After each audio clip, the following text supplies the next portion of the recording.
Panginoon, sana hindi ka mapagod sa akin. Sa tuwing ako'y nadadapa, andyan ka pa rin. Minsan, hindi na kinakaya ng lakas ko. Masyadong malakas ang hatak ng mundo. Ganun ang buhay natin. Hindi lahat kaya nating sariliin. The best thing to do ay ilapit sa Kanya.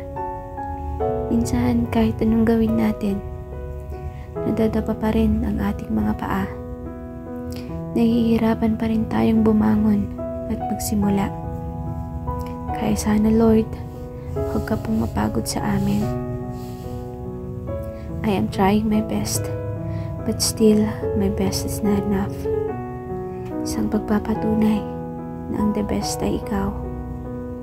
Ilang beses na akong nadapa. Sa totoo lang, nakakapagod na. Pero patuloy akong naniniwala.